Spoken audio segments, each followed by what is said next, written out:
Hello दोस्तों, स्वागत है आप सभी का आपके हमारे यूट्यूब चैनल इंडियन एग्रीकल्चर में। दोस्तों, आज के इस वीडियो में हम अश्वगंधा की खेती के बारे में चर्चा करेंगे। अश्वगंधा की खेती कैसे की जाती है, कब की जाती है, इसके लिए कौन सा क्लाइमेट आवश्यक होता है, कितनी रेनफॉल आवश्यक होती है, कितना इरिगेशन करना पड़ता है, इसमें कौन सा खाद देना पड़ता है, इसमें कितना बीज आवश्यक होता है और इसके लिए किस किस्म का चयन करना चाहिए। इसके बीज के लिए बीज कहाँ से ख़रीदना चाहिए, कहाँ पर बेचना चाहिए और इसमें जो जड़ें निकलती हैं इनको कहाँ पर बेचना चाहिए और इनमें जो अश्वगंधा के पौधे जो होते हैं इनकी ग्रोथ के लिए क्या करना चाहिए, हमें कौन सी दवा यूज़ करनी चाहिए और कब नहीं करना चाहिए, पेस्टिसाइड का यूज़ कितना करना चाहिए, ये सब हम डिस्कस करेंगे। तो चलिए जल्दी से शुरू करते हैं। दोस्तों, इसी प्रकार के वीडियो के साथ बने रहने के लिए चैनल को ज़रूर सब्सक्राइब करते हैं। हम रोज़ इसी प्रकार की वीडियो लेके आते रहेंगे। तो दोस्तों चलते हैं अपने टॉपिक की ओर। दोस्तों, ये देखिए आप, ये अश्वगंधा के पौधे हैं। ये लगभग अभी 45 से 50 दिन के लगभग हो गए हैं और इनमें मैंने अभी तक 3 इरिगेशन किया है। ये देख रहे हैं दोस्तों आप, ये लगभग पूरा 2 एकड़ का प्लांट लगाया हुआ है इसमें। और इसमें मैंने लगभग 5 से 6 किलो के लगभग बीज उपयोग किया था 1 बीघा के लिए।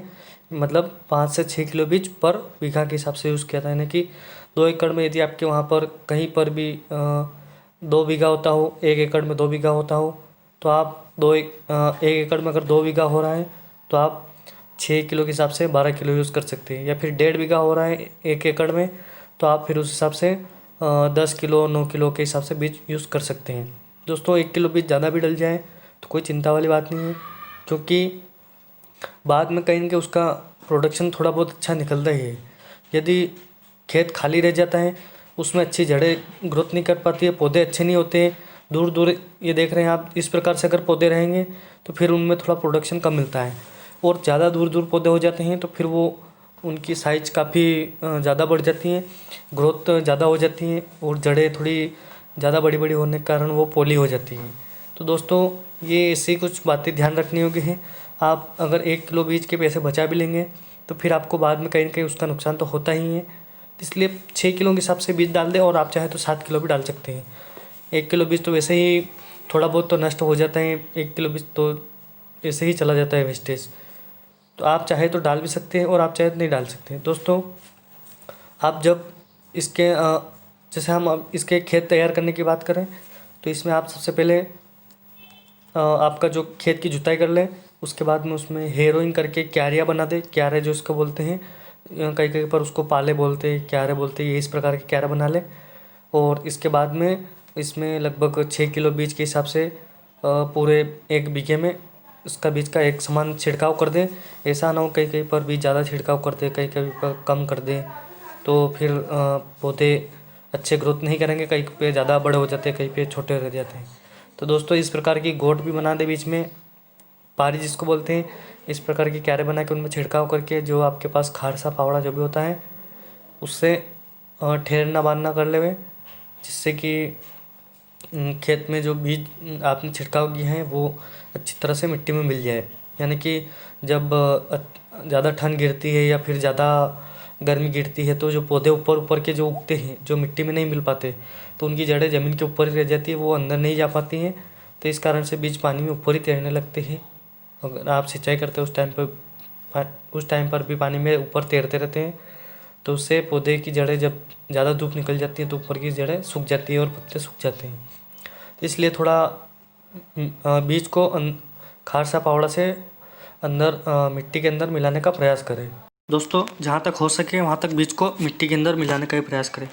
दोस्तों, एक और बात याद रखने योग्य है, ये है कि बहुत सारे मेरे पास कॉल आते हैं बीज के लिए, तो वो बोलते हैं कि हम सीड्रिल से बुआई करेंगे, ये करेंगे, तो थोड़ी टेक्निकल ये करेंगे। तो उनसे मैं एक ही बात कहना चाहता हूँ कि इसमें आपको किसी भी प्रकार का खर्च करने की आवश्यकता नहीं है, क्योंकि दोस्तों 1 बीघा में ज़्यादा से ज़्यादा 5 से 6 किलो बीज लग रहा है और ज़्यादा से ज़्यादा 100 रुपये किलो मिलता होगा, या फिर 100 कहीं पे हाइब्रिड लोगे तो आपको 150 से 200 रुपये किलो बीज मिल जाएगा। इससे ज़्यादा महंगा बीज शायद नहीं मिलता होगा।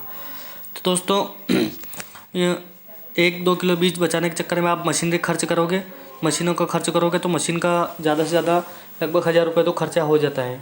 और घर का ट्रैक्टर होगा तो कम से कम 500 रुपये का डीजल तो जल ही जाता है। तो ये बात अवश्य ध्यान रखें। आप तो साधारण सिंपल छिड़काव से ही इसकी बुआई करें तो अधिक बेहतर होगा, क्योंकि उससे पैसा बचता है।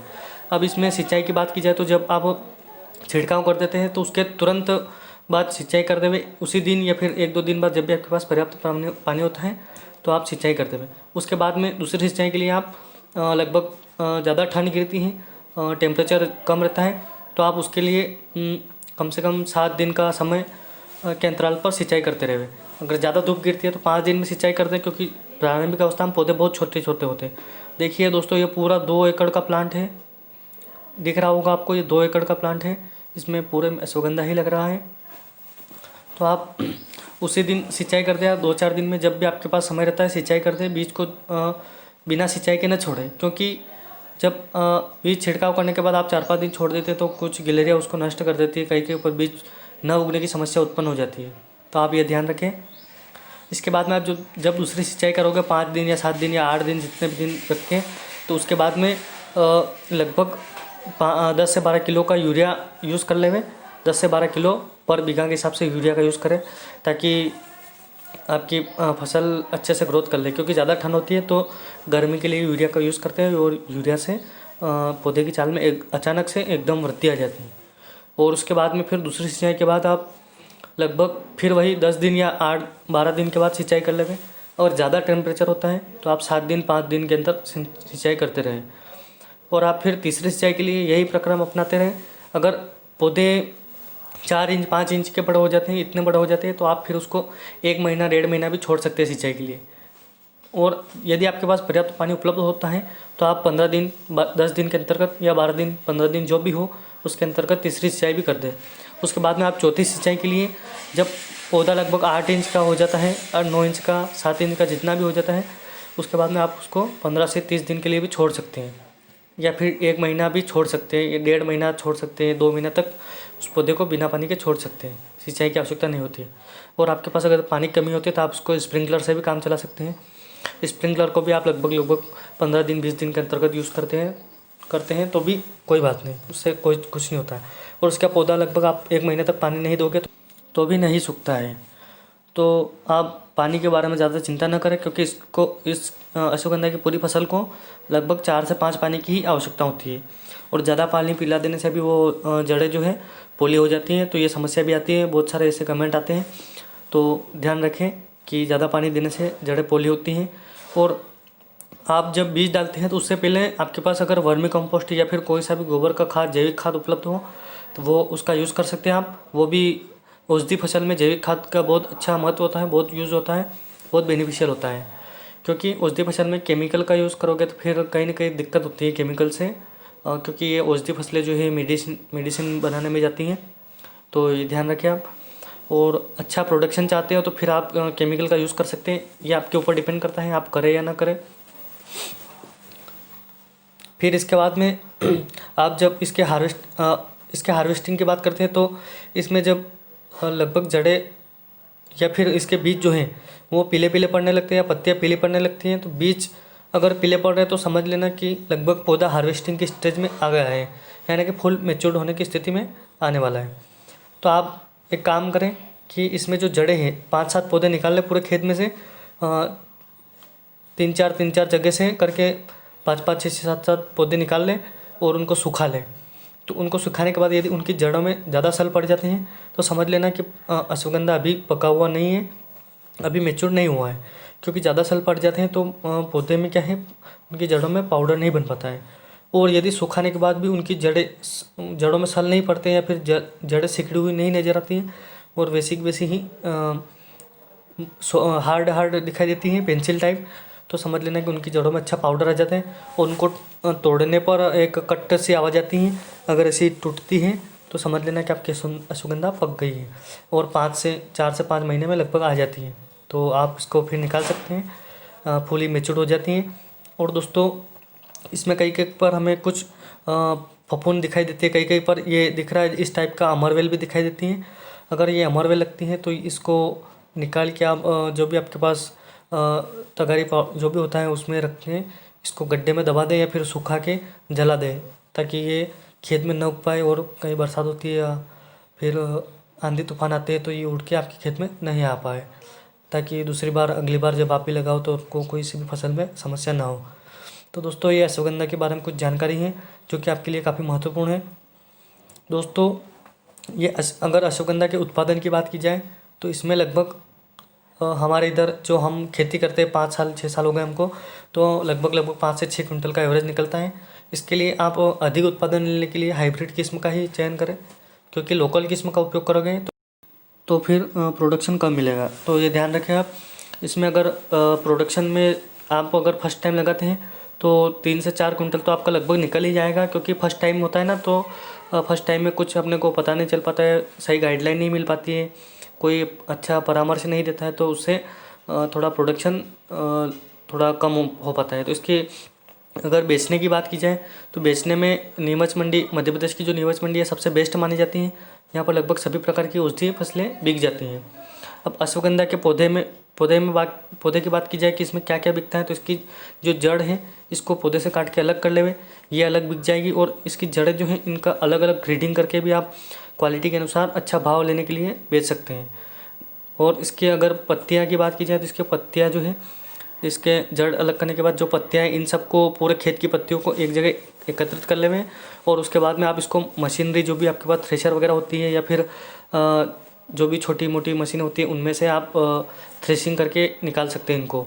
जो पत्तियाँ निकलेंगी, पत्तियाँ डंठल वगैरह निकलेंगे, इनको आप एक बोरे वगैरह जो होते हैं बड़े बड़े, उन बारदान जिनको बोलते हैं, या फिर जो भी आपके पास स्टोरेज का सामान हो उनमें आप पैक कर लें बड़े बड़े भर के, और फिर आप इसको मार्केट में या फिर मंडी में बेच सकते हैं।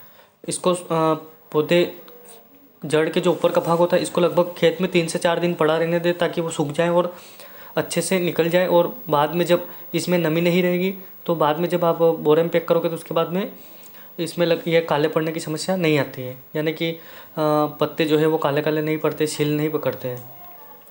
उसके बाद में बीज की बात की जाए, जब आप मशीन में थ्रेशिंग करोगे तो उस टाइम पर एक साइड, जिस साइड अपने सुखला या कुछ भी सोयाबीन का जो निकलता है ना, उस साइड में ये अश्वगंधा का पाला निकल जाता है, और दूसरे साइड में जिस साइड में सोयाबीन के दाने वगैरह, मूंगफली के दाने या फिर मक्का के दाने जो भी आपके पास मशीन हो वो निकलते हैं, उस साइड में इसके अश्वगंधा के बीज निकल जाते हैं। तो आप फिर बीज को भी अलग बारदान वगैरह में पैक करके उसको भी सप्लाई कर सकते हैं। आप चाहे तो मार्केटिंग के थ्रू बेचें, आप चाहे तो व्यापारी को दें, आप चाहे तो फिर मंडी में भी बेच सकते हैं। और दोस्तों एक बात और ध्यान रखने योग्य है, ये है कि इसके भाव की बात की जाए तो दोस्तों देखिए, यदि आप किसी कंपनी से एग्रीमेंट करते हैं, कंपनी को डील करते हैं या फिर कंपनी को बेचने के लिए बात करते हैं, तो पहले ही उससे एग्रीमेंट लिखवा लें, ताकि ऐसा ना हो कि बाद में आपकी अश्वगंधा पक जाए और कंपनी वाला बोल दे कि मैंने एग्रीमेंट नहीं लिखा था, ऐसा कुछ एग्रीमेंट बताइए, आप वो लेने से मना कर दे तो फिर आपको प्रॉब्लम हो सकती है। और दोस्तों यदि आप नीमच मंडी से बहुत दूर रहते हैं तो अश्वगंधा का खेती करते हैं, तो फिर आपको वहाँ से यहाँ लाने में थोड़ा ट्रांसपोर्टेशन चार्ज भी लग सकता है, तो ये बात भी अवश्य ध्यान रखें। और इसके बाद में इसके भाव की बात की जाए तो इसका भाव जो अभी कोरोना का जो टाइम चल रहा था, मार्च का, अप्रैल का, मई का, उस टाइम पे लगभग 50,000 के आसपास ऐसा कुछ भाव मिला था। कंफर्म तो मैं नहीं बता सकता, लेकिन ऐसा भाव मिला था। और अभी का भाव जो लगभग ये जो दिसंबर चल रहा है इसका भाव लगभग 25 से 30,000 ऐसा कुछ होगा। तो आप मार्केट रेट भी चेक कर लें, मंडी का भाव चेक कर लें, तो आपको बेचने में आसानी रहेगी। तो दोस्तों धन्यवाद, मिलते हैं नेक्स्ट वीडियो में, तब तक के लिए जय हिंद, जय भारत, जय जवान, जय किसान। इसी प्रकार के वीडियो के साथ बने रहने के लिए चैनल को जरूर सब्सक्राइब कर दें। धन्यवाद।